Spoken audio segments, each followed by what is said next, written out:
नगर पंचायत लालकुआं में बोर्ड की बैठक। और उसी तरह से आपका एटीएम अगर आप यूज़ कर रहे हैं तभी उसमें फायदा होगा। अगर वो यूज़ नहीं कर रहे हैं, मान लीजिए 3 महीने में एक बार यूज़ होना चाहिए ना, आप कभी पैसे निकालने चले जाएँ, कभी कोई चीज़ खरीदनी है उसके माध्यम से, तो आपको ये फायदा होगा। तो हमेशा अपने अकाउंट को अपडेट रखें, चालू रखें, और कुछ नहीं तो अपने बच्चों से, मान लो आप नहीं जा नई उड़ान, रेहड़ी पटरी वाले दे अपने व्यवसाय को नई उड़ान। पीएम स्वनिधि से मिल रहा स्वाभिमान। इस योजना के तहत चल रही बैठक। लोक कल्याण मेला। सुरक्षा बीमा योजना और जीवन ज्योति बीमा योजना, इसमें आप उसका लाभ जरूर। और आपका अटल पेंशन योजना के बारे में तो सभी लोग जानते होंगे। अटल पेंशन योजना से संबंधित ये है कि आपको पेंशन की अगर राशि प्राप्त करनी है भविष्य की सुरक्षा के लिए, मान लीजिए कई बार ऐसा होता है ना, आपके आजकल तो खूब अर्निंग हो रही है, इस समय आप काम कर रहे हैं तो आपकी अर्निंग हो रही है, बाद में जाके एक समय ऐसा आता है कि जिसमें अर्निंग नहीं होती है, आपको बैठ के कुछ आराम से वो करने का वो संभावना होती है कि आपकी उस हिसाब से जैसे आज कर रहे हैं आप इनकम अपनी, वह उस समय नहीं हो पाती। तो हमेशा ये योजना भी ले रही है 18 साल से 40 साल तक के लिए है। 18 साल से जो 40 साल तक की उनके लोग हैं वो इस योजना में शामिल हो सकते हैं। और ये आपने मान लीजिए 18 साल से चालू करा, आपने मान लीजिए आपने एक चुन लिया कि 5,000 रुपये आपको पेंशन मिलनी चाहिए 60 साल तक, तो आप ये एक रकम है, उसमें अलग चार्ट बनाया, उसका आप पूछेंगे बैंक में जाके, तो आपको बताएंगे कि 5,000 की मुझे वो 7 साल बाद वो मिलेगी, आप उसमें जमा करेंगे और 60 साल के बाद आपको वो राशि 5,000 मिलनी शुरू हो जाएगी। नो डाउट उसमें 5,000 रुपये बहुत बड़ी राशि नहीं होती है, लेकिन कुछ तो होता है ऐसा कि हम लोग अगर नहीं कुछ कर पा रहे, कुछ करने के लायक नहीं है उस समय, वृद्ध हो चुके हैं, तो हम लोगों को 5,000 रुपये मतलब एक रिस्पेक्टिव वो होता है, आप ले सकते हैं। तो इस योजना का लाभ जरूर है।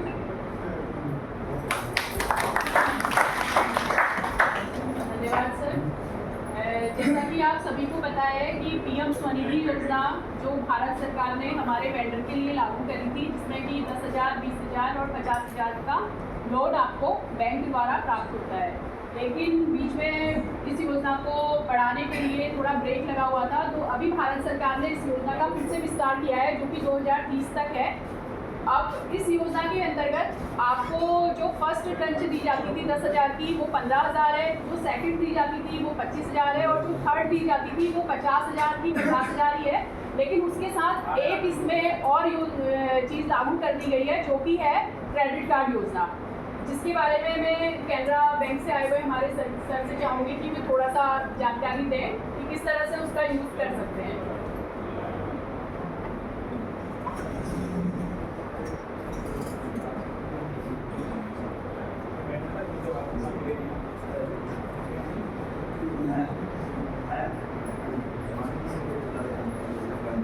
अच्छा, कोई नहीं सर, कोई बात नहीं, कोई नहीं सर। आप में से अगर किसी कोई अच्छा, चलिए कोई नहीं, मैं बताती हूँ उस पर जितना मतलब हमें जानकारी है तो हमें बताया गया है। क्रेडिट कार्ड योजना जो है, क्रेडिट कार्ड 30,000 तक की उसमें लिमिट है। 30,000 की लिमिट जो है, आप जितना भी उसमें पैसा निकालेंगे, 10,000, 20,000 जो भी आप निकालेंगे, उसका टाइम पीरियड रहेगा 30 दिन से 40 दिन तक। उसकी अपनी लिमिट में उसमें कोई ब्याज नहीं पड़ेगा। उसके अलावा जब आप उससे आगे पैसा जमा करते हैं तो आपको उसमें ब्याज पड़ेगा, ठीक। और इसके अलावा जैसे आप लोग सेम पहले लेते थे 10,000 रुपये, वो आपको 15,000 मिलेगा, जो आप लेते थे 20,000 रुपये वो आपको 25 मिलेगा, और जो 50 लेते थे वो सेम 50 है। और टाइम पीरियड वही है, 1 साल और 1.5 साल और 3 साल। अगर इसके अलावा किसी को पीएम स्वनिधि योजना के बारे में कुछ और जानकारी चाहिए या बैंक से रिलेटेड आपको कुछ और जानकारी चाहिए तो आप बता सकते हैं। प्रधानमंत्री जीवन ज्योति के बारे में सबने बता दिया है, जीवन सुरक्षा के बारे में भी बता दिया है, क्योंकि आप सभी को पता भी होगा, सभी ने करवाया भी होगा। और एक है हमारी जनधन योजना, जो कि सभी लोग जिसका अकाउंट उसमें खुला हुआ है।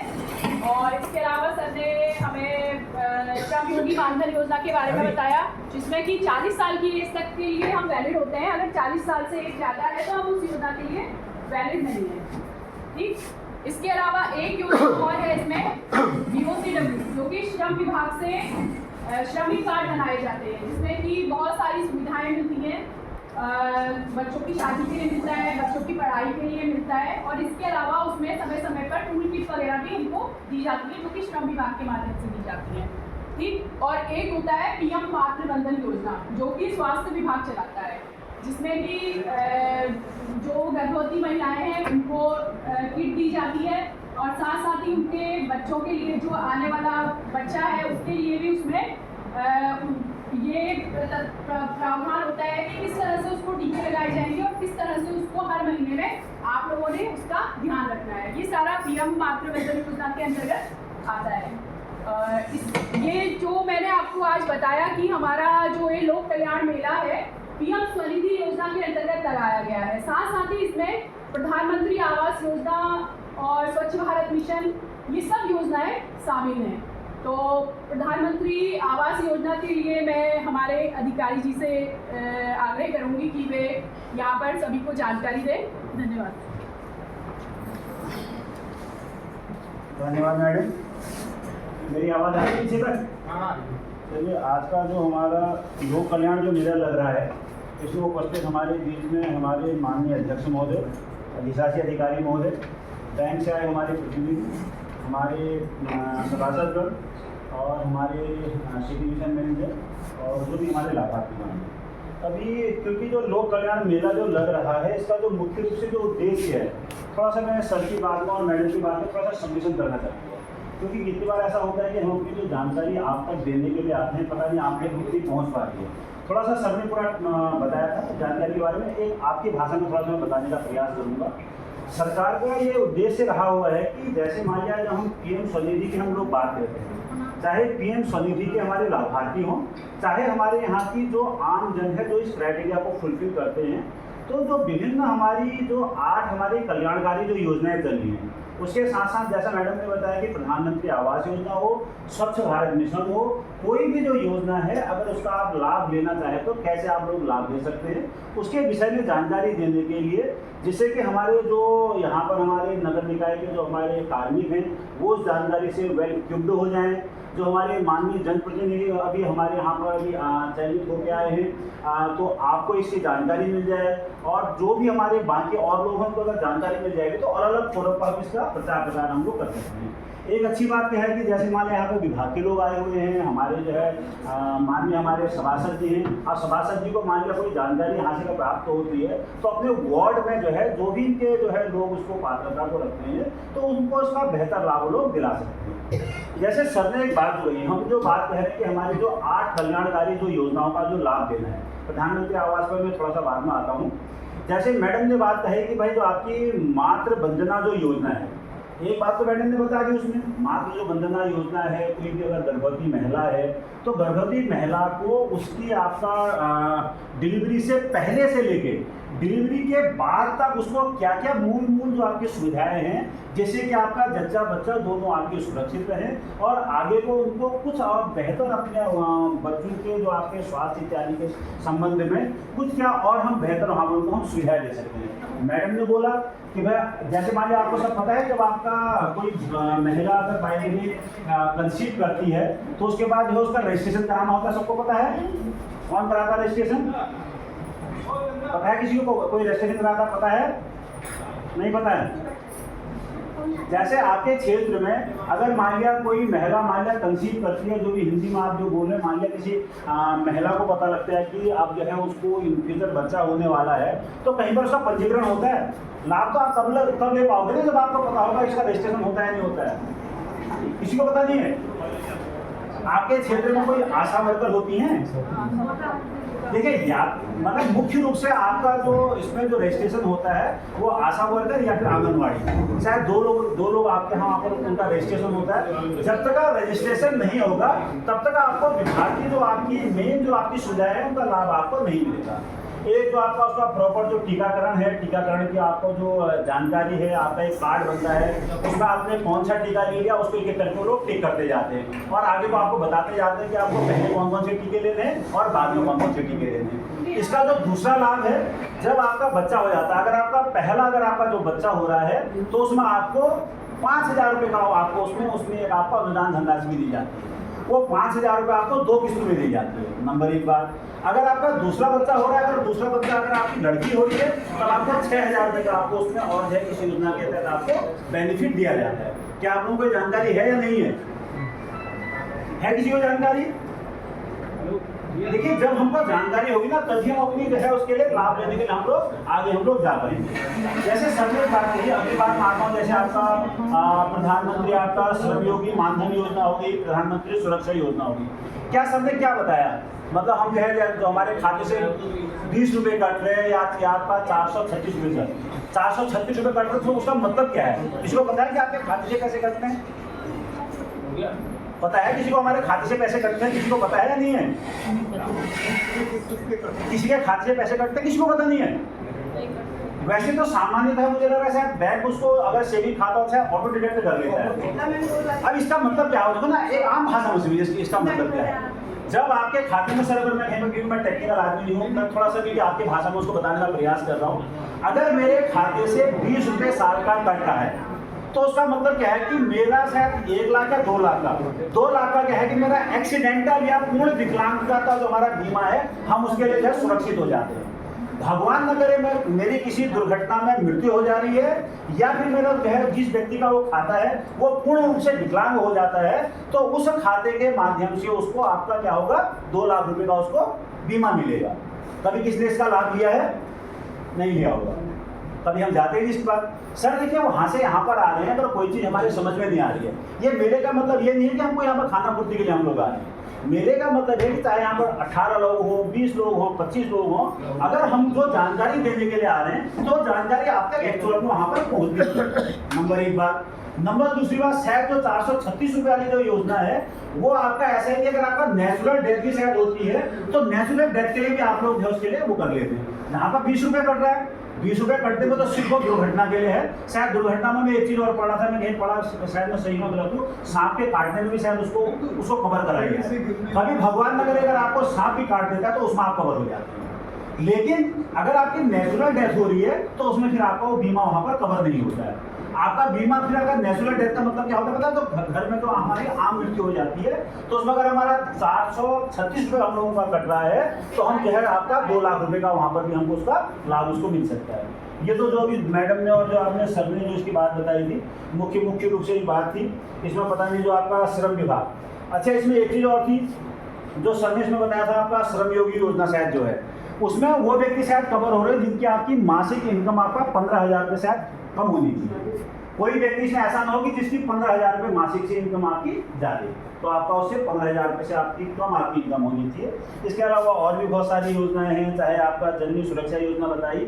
जननी सुरक्षा योजना का मतलब आप ये समझिए कि सरकार बार बार हम लोगों को प्रोत्साहित करती है, मोटिवेट करती है कि हम इंस्टीट्यूशनल डिलीवरी के लिए जाएं।